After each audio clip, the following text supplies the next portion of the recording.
So we begin in chapter 18 with Jethro coming into the story. So remember, Moses had gone to Midian, where Jethro lives, married his daughter, has 2 sons. Then he had his experience with the burning bush, went back into Egypt. Jethro's not been in that picture.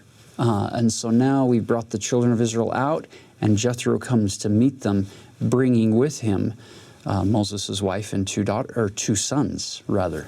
So when Jethro, right after he makes this grand statement of knowledge that he's gained, you then get this fun little story where he watches one day, in verse 13, came to pass on the morrow that Moses sat to judge the people, and the people stood by Moses from the morning unto the evening.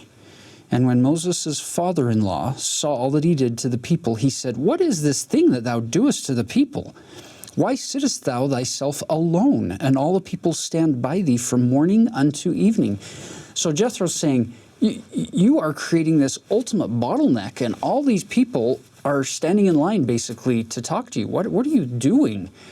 And Moses is very innocent in his response. It's a pretty good answer that he gives, saying, well, they in verse 15, because the people come unto me to inquire of God.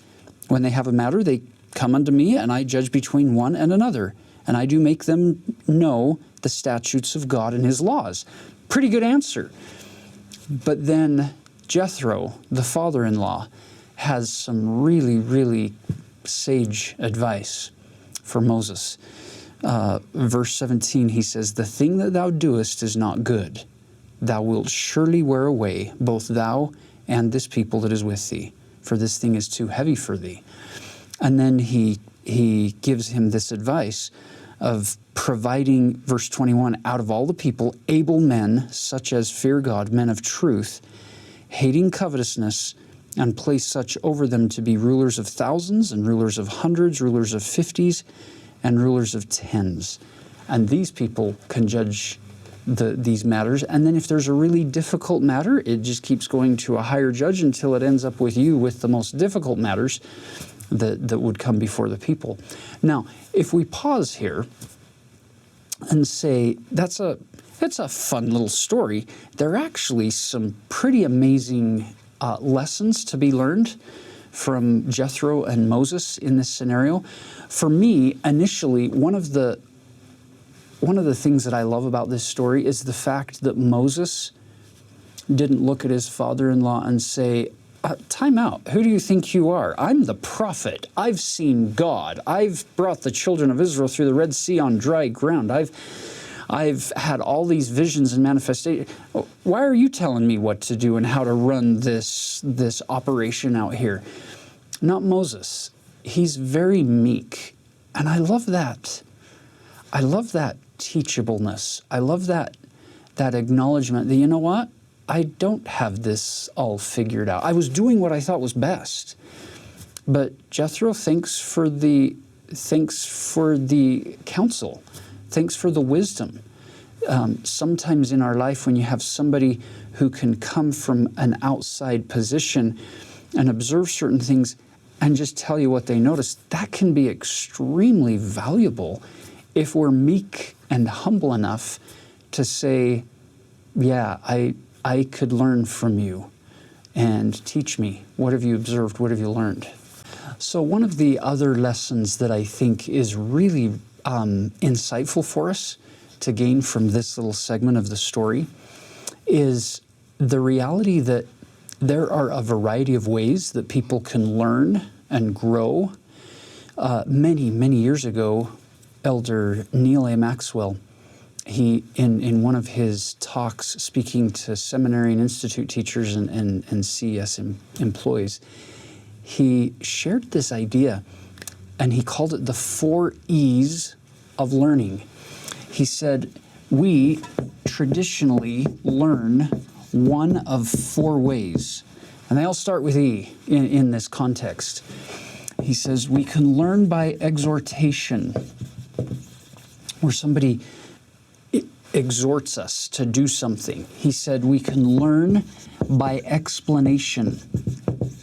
And Elder Maxwell mentioned that in the church, in traditional classroom settings and church settings, we do a lot of these two, explaining and exhorting.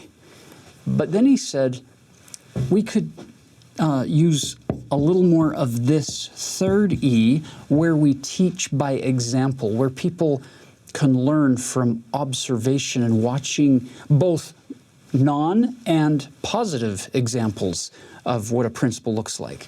It's pretty powerful. But then he came to the fourth E of learning, and he said this is the one that we need a lot more of. Allowing people to learn from their own experience. So to me, this little interchange between Moses and Jethro is a great example of you have an individual, Moses, who has been clearly called of God. He's very wise. He's connected with heaven, inspiration-wise. He can judge very clearly, it seems, in most of these situations and handle all the problems that Israel can throw at his feet. The reality is there are many people in the tribes of Israel who could also grow and develop and become more connected with heaven and rely more on the revelation that comes and gain additional capacities, become a sharper instrument in the Lord's hand if they were just given the opportunity to experience certain aspects of the gospel. And so Jethro is basically saying, let's not have all of the children of Israel have to funnel through one person. Let's divide this opportunity out and give other people the opportunity to learn from experience. And if you stop and think about it, this goes both ways, meaning Moses was the one who was doing all of the praying and the pondering and the listening.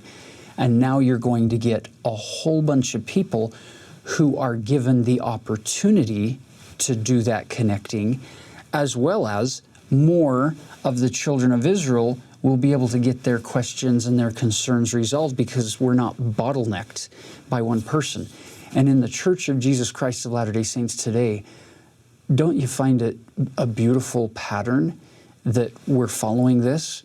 We don't go to the prophet's office with every question, nor do we go to the Quorum of the 12 with every question, nor do we go to our stake president or our district president with every question. We go to Relief Society leaders and Elders Quorum leaders and bishoprics and stake presidencies and area presidencies and the 70 and the 12 and the first presidency and ultimately the prophet. It's this beautiful setup where thousands and tens of thousands and even hundreds of thousands, if not millions of people, are given the opportunity to learn from their experience as they counsel with people who are having struggles, because now they have to do what Moses was doing exclusively. They get this opportunity to learn from their own experience in the process. And it's not just the leader who's learning from that experience. It's the individual. There's this joint effort to seek God's will. And I think it's beautiful as it comes off the page here to us to remember that it's not just about doing the right thing as perfectly as possible in the church. It's about growth. It's about gaining new skills and new abilities and becoming a sharper instrument in the hands of the Lord, which takes time and opportunities to experience the gospel, not just hear about it and be invited to do it and get people's explanations of it and see their examples. It's to experience it. So in our teaching, what a beautiful pattern if we use these three E's to invite and encourage and motivate people to then go and do something about what they've learned and to connect with heaven in a very personal way moving forward.